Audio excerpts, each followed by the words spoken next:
आइए एक ऐसे विशाल समंदर की दुनिया में चलते हैं जहां ऊपर से तो पानी बिल्कुल शांत दिखता है, लेकिन उसी खामोशी के पीछे एक अनजाना बेहद खौफनाक खतरा छिपा है।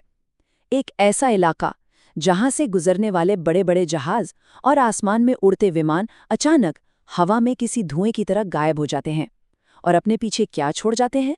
सिर्फ और सिर्फ एक अंतहीन सन्नाटा। आज के इस खास विश्लेषण में हम इसी खौफनाक रहस्य के गहरे और काले पानी में उतरने वाले हैं।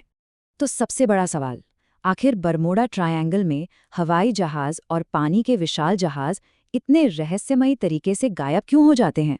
मतलब, क्या ये सच में कोई शाप है या फिर इसके पीछे कुछ ऐसा है जिसे हम आज तक समझ ही नहीं पाए हैं? चलिए अब इसमें थोड़ी गहराई से उतरते हैं। सबसे पहले इस जगह को समझना जरूरी है। देखिए, बरमूडा ट्रायंगल कोई छोटी मोटी जगह नहीं है। ये अटलांटिक महासागर में लगभग 5 लाख स्क्वायर माइल्स में फैला हुआ एक बहुत ही विशाल क्षेत्र है। अगर नक्शे पर देखें तो ये अमेरिका के फ्लोरिडा, उत्तर में बरमूडा आइलैंड और दक्षिण में प्यूर्टो रिको को जोड़ते हुए एक खतरनाक त्रिकोण यानी ट्रायंगल बनाता है। और सदियों से चली आ रही इन भयानक घटनाओं की वजह से ना इसे डेविल्स ट्रायंगल या शैतान के त्रिकोण के नाम से भी जाना जाता है। अब जब हम इतिहास के पन्ने पलटते हैं तो रोंगटे खड़े कर देने वाला एक अजीब सा पैटर्न नजर आता है। और ये कोई आज की बात नहीं है। 1492 में क्रिस्टोफर कोलंबस के अजीब अनुभवों से लेकर 1881 में एलन ऑस्टिन जहाज की खौफनाक घटना, फिर 1918 में शक्तिशाली यूएसएस साइक्लोप्स का रातों रात नामो निशान मिट जाना, और फिर 1945 में फ्लाइट 19 का अचानक आसमान से गायब हो जाना। सच में ये एक ऐसी अनसुलझी टाइमलाइन है जिसने सदियों से इंसानों के मन में एक गहरा खौफ पैदा कर रखा है। आपको जानकर हैरानी होगी कि इस रहस्य की सबसे पहली लिखित जानकारी दुनिया के महान एक्सप्लोरर क्रिस्टोफर कोलंबस की डायरी में मिलती है। जब 1492 में कोलंबस के जहाज इस इलाके से गुजरे तो उन्होंने साफ साफ लिखा कि उनके कंपास की सुइयां पागलों की तरह घूमने लगी थीं। दूर क्षितिज पर उन्हें अजीबोगरीब रोशनियां दिखाई दीं, और सबसे भयानक नज़ारा तो वो था जब उन्होंने आसमान से आग के एक विशाल गोले को सीधे समंदर की गहराइयों में गिरते हुए देखा। सोचकर देखिए वो कितना खौफनाक रहा होगा। इसके सदियों बाद साल 1881 में एलन ऑस्टिन नाम के जहाज के कैप्टन ए.जे. ग्रिफिन का सामना एक ऐसे जहाज से हुआ जो लहरों पर बिल्कुल बिना किसी दिशा के तैर रहा था, एकदम लावारिस। जब वो उसकी जांच करने पहुंचे तो अंदर का नजारा और भी डरावना था। सारा कीमती सामान अपनी जगह पर सुरक्षित था, न कोई लाश थी और न ही किसी तरह के संघर्ष के निशान। पूरा का पूरा क्रू बस गायब हो चुका था। ग्रिफिन ने अपने कुछ बहुत ही अनुभवी लोगों को उस जहाज पर भेजा, लेकिन एक भयानक कोहरे और तूफान के बाद वो लोग भी उस जहाज के साथ हमेशा हमेशा के लिए गायब हो गए। और फिर आता है साल 1918। 306 जिंदगियां।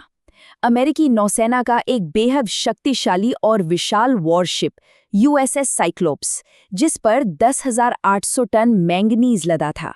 इस महाकाय जहाज ने जैसे ही इस ट्रायंगल में प्रवेश किया, बस उसका संपर्क हमेशा के लिए टूट गया। अमेरिकी नेवी ने पूरे 90 दिनों तक अटलांटिक का कोना कोना छान मारा, लेकिन इतने विशाल जहाज और उन 306 लोगों का कोई अता पता नहीं चला। ऐसा लगा जैसे समंदर ने उन्हें बिना कोई सुराग छोड़े सीधा निगल लिया हो।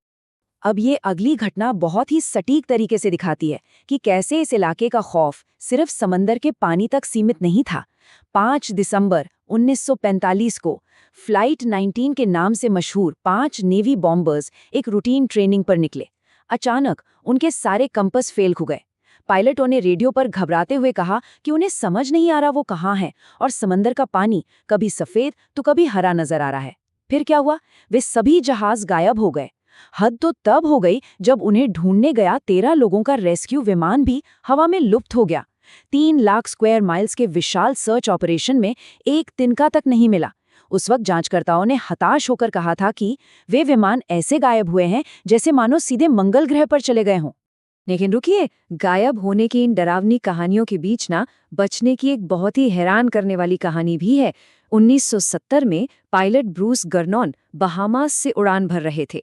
रास्ते में अचानक उनका सामना एक अजीब से हेक्सागनल या 6 कोनों वाले बादल से हुआ, जिसने देखते ही देखते एक सुरंग का रूप ले लिया। जैसे ही उनका विमान उसमें घुसा, उनके सारे इलेक्ट्रॉनिक उपकरण और नेविगेशन सिस्टम एकदम पागलों की तरह घूमने लगे। लेकिन जब वे उस घने कोहरे से बाहर निकले तो वे सीधे मियामी पहुंच चुके थे। 90 मिनट का सफर महज 45 मिनट में पूरा हो गया था। इसका मतलब है उनकी गति 300 मील प्रति घंटे से भी ज्यादा रही होगी, जो कि उस विमान के लिए तकनीकी रूप से पूरी तरह असंभव था। कोई सोच भी नहीं सकता कि ऐसा कैसे हुआ। जाहिर है, जब कुदरत के नियम इस तरह टूटते दिखते हैं तो इंसान जवाब ढूंढने के लिए कई तरह की थ्योरीज बनाता है। कुछ लोगों का पक्का मानना है कि यहाँ कोई वर्म होल है जो जहाज़ों को सीधे किसी दूसरी दुनिया या पैरेलल यूनिवर्स में ले जाता है। कुछ लोग सदियों पुरानी विशाल समुद्री दानवों की कहानियां सुनाते हैं। वहीं कुछ का मानना है कि ये एलियंस का कोई सीक्रेट बेस है जहां से वो इंसानों को अगवा करते हैं। इसके अलावा समुद्र के नीचे छिपे प्राचीन शहर अटलांटिस के पावरफुल ऊर्जा क्रिस्टल्स और अमेरिकी सरकार के गुप्त प्रयोगों वाली थियरी भी लोगों के बीच काफी मशहूर है। वैज्ञानिक विश्लेषण और सच की तलाश। अब सवाल ये है कि क्या ये सब सिर्फ मनगढ़ंत कहानियां हैं? कैंप फायर के इर्द गिर्द सुनाई जाने वाली इन भूतिया किस्सों को अब जरा एक तरफ रखते हैं। चलिए विज्ञान की तेज रोशनी में इन घटनाओं का विश्लेषण करते हैं और उस कड़वी लेकिन ठोस हकीकत का सामना करते हैं जो इन तमाम रहस्यों के पीछे छिपी है। अब यहाँ इस कंपास वाली बात में जो सबसे दिलचस्प चीज है ना, वो है हमारी पृथ्वी का चुंबकीय क्षेत्र।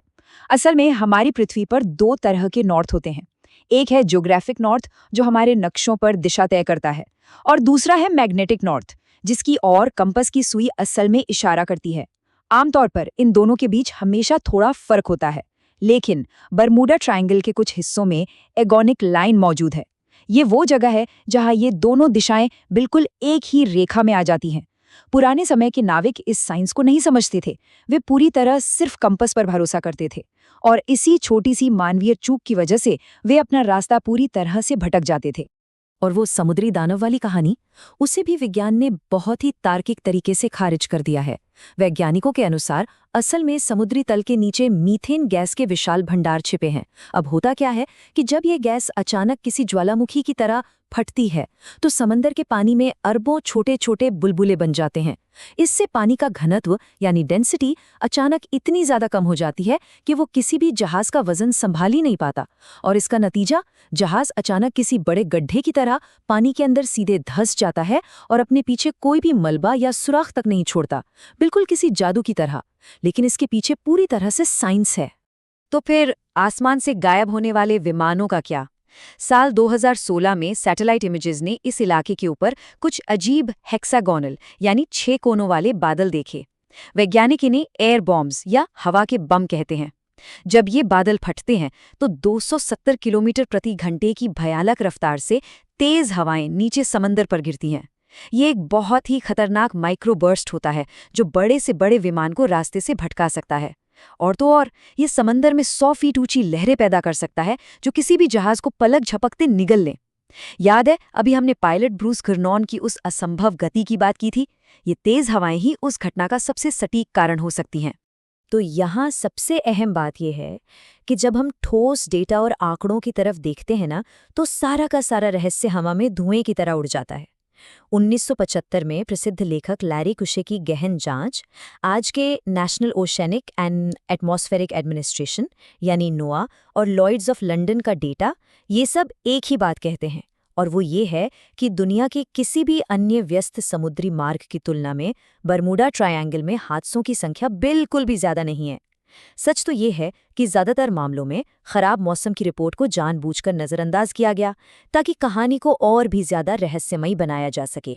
चलिए अब एक कदम और आगे बढ़ते हैं और देखते हैं कि ये पूरी कहानी कैसे जुड़ती है, क्योंकि बरमूडा ट्रायंगल इस दुनिया में अकेला नहीं है।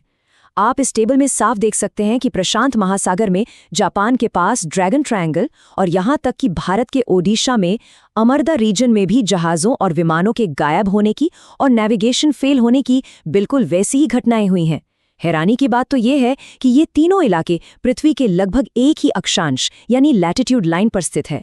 तो इसका मतलब साफ है, ये कोई शाप या जादू नहीं है, बल्कि पृथ्वी की प्राकृतिक प्रणालियों, मौसम और समुद्री धाराओं का एक बहुत ही जटिल खेल है। बरमूडा ट्रायंगल की ये तमाम घटनाएं एक बात तो जरूर साबित करती हैं कि इंसान का समंदर के प्रति डर और उसकी जिज्ञासा दोनों ही कितनी गहरी हैं। ये सच है कि विज्ञान ने हमें मीथेन गैस, हेक्सागोनल क्लाउड्स और मैग्नेटिक फील्ड जैसे तार्किक जवाब दिए हैं, लेकिन जब बात उस असीम और शांत समंदर की आती है जो अनगिनत रहस्यों को अपने भीतर समेटे हुए है, तो एक सवाल आज भी हवा में तैरता रहता है।